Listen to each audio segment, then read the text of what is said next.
Welcome back to sportsbookreview.com. Natalie Rydstrom here, reporting from my sunny garden in Costa Rica.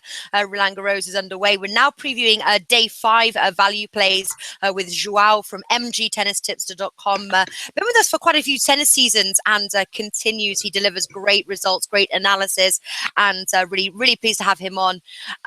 So day 5 value plays, starting with the women's side. No, there's been a few surprises, no major upsets on the women's side. What are your 2 value plays for day 5? Yeah, we had a couple of upsets today. The highlights goes to the defeat of Kiki Bertens against Cici Bellis. The American teenager won that match, and also Ons Jabeur from Tunisia became the first Arabic player to reach the third round of Roland Garros after defeating Dominika Cibulkova. For tomorrow, we have two main plays, as you mentioned.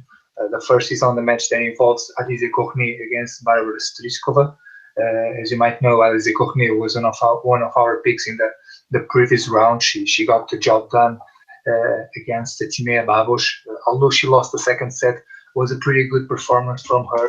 She should have won in straight sets. She was leading by 6-2, 5-3, had a 30-love lead on that service game, but then she just couldn't close the match, lost on second set tiebreak, but we regrouped, and once again in the third set was too strong and won by 6-2, and she's always a tough opponent to beat on this event.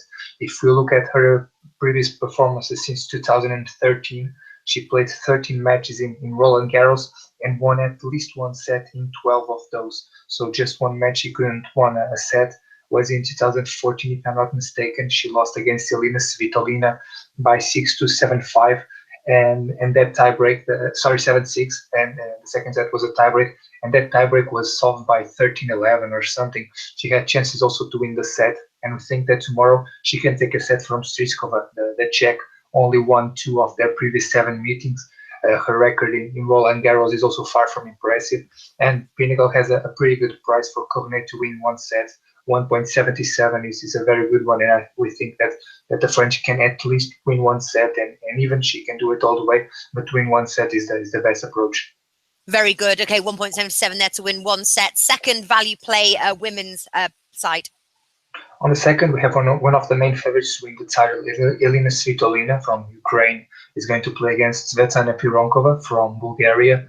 Pironkova is a player that personally I don't understand very much her game, because when you see her playing, you don't see anything special in there, but she's such a competitive player, and although clay is not her favorite surface, she can do well on the big stages, and especially in Roland Garros.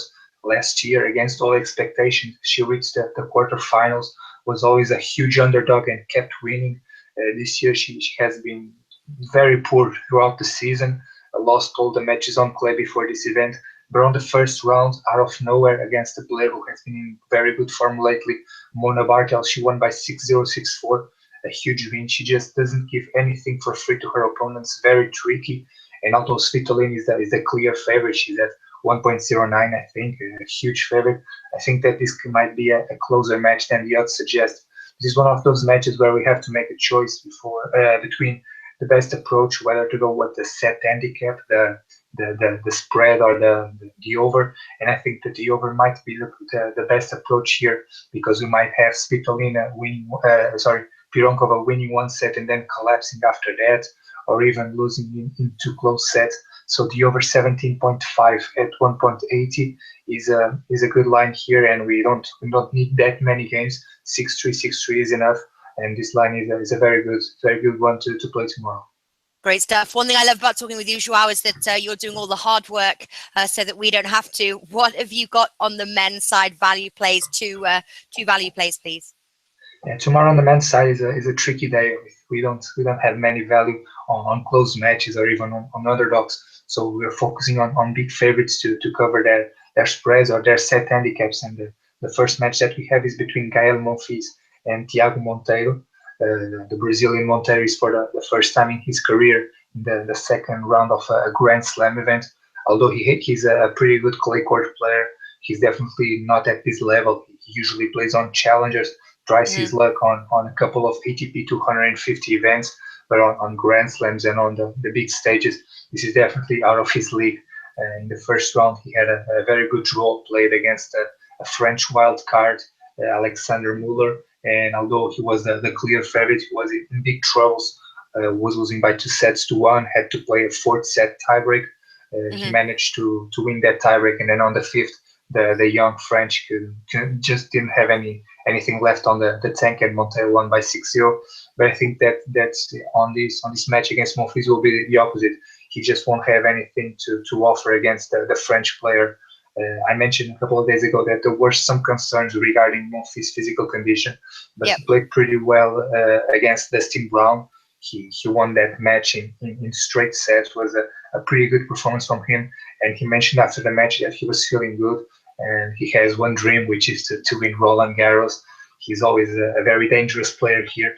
And one thing important to mention also is that these players who want to do well and reach the final rounds, they are well aware that spending time on court on these first rounds might be fatal for them. So I think that Gael will get the job done in straight sets. The minus 2.5 sets handicap on Pinnacle is at 1.83, the line that we'll take. Okay, and the second value play? And second value play is also on a big favorite, as I mentioned. Juan Martín del Potro is going to play against Nicolas Almagro. And Del Potro was other of the players that we had some concerns regarding his physical condition. He said that he wasn't feeling very well, but was going to compete. But in the first round, he did very well. But he mentioned at the end of the match that he knows that he has to get things done fast if he wants to have chances on the final rounds, what I just mentioned before. And he wants to get the job done quickly. And although Almagro is a former top 10 player, he's nowhere near the level that he had a couple of years ago. Also on the first round, he was far from impressive against Marcos Bagdares, who was very close from being 2-0 down. And I think that Del Potro will want to get things done quickly. The two lines that we might play on this match are the minus 2.5 sets handicap or the spread at -6. I think that the spread might be the best approach here, since if he wins these straight sets, it's very unlikely that he doesn't cover the spread, because Almagro is known for not keeping a consistent level throughout the entire match. And even if this goes to a fourth and Del Potro loses a close set, I think that at least one of the sets should be won by a big margin and will be enough to cover the spread. So Del Potro's -6 at 1.90 odd Pinnacle is the line that we have for this match. Okay, Del Potro -6. So all of Joao's tips will be put in the comment section as we are doing every day. Obviously, quickly talk about those Tsonga, big upset there, probably the biggest upset so far. Does that change anything? He wasn't really a favorite, was he, that we were sort of considering? Does that change anything moving forward? He was one of my expectations to go far on this tournament on the second quarter. When we looked at the second quarter, the value players, we expected or Tsonga or Wawrinka to reach the semifinals to win that quarter. We even suggested the split between the two. So now it's all up to Wawrinka to do it. But it was a huge upset. He was not feeling very well throughout the match. We saw that his energy and the intensity was not there. Also, the fact that the match was postponed yesterday, he was losing by 2-5 on the fourth set, made a great recovery to 4-5, recovered the break, had the edge on his side, but the director of the tournament decided to suspend due to the lack of natural light, and they returned to the court today, and the energy from yesterday was completely gone, and he was broken, lost the match in 10 minutes, so that also affected his result, but overall was a bad performance from him.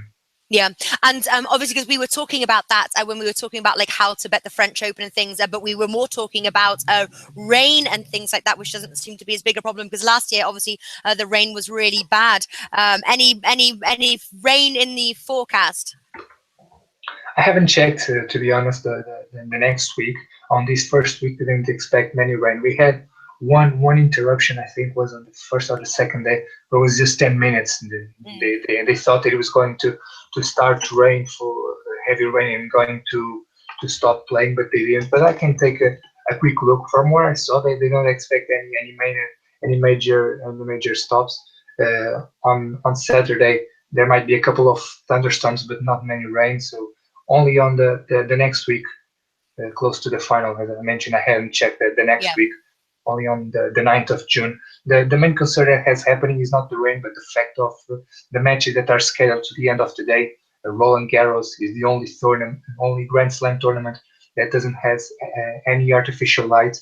The Australian Open and the US Open, if I'm not mistaken, having every court. Wimbledon has on the center court. I don't know if they have already in any others, but Roland Garros doesn't having any. So if the first matches after they take too long, then there is few time to complete the last matches, and it's not surprising to see matches postponed to the following day, like that one from Tsonga. Yeah, exactly. Okay, great stuff. The tips will be put in the comment section below. Also, head on over to our sister's side. We've got a BookMakers review. We've got Alex there if anybody watches our soccer content. Alex is busy. He does a lot of in-play betting. Joao likes to do a pre-match bet. Alex loves in-play betting. So if you also like in-play betting, follow. It's BookMakers review. The Twitter handle is BookMakers News, and then also at Odds Market as well. I know there's plenty of stuff over there, and then also SBR Sports Picks is another way to keep up to date with all our tennis coverage every single day, all day, every day. There's plenty of stuff going on for the 2 weeks that the Roland Garros goes on for. Joao, thank you so much, and I'll see you tomorrow. Thank you very much. See you tomorrow.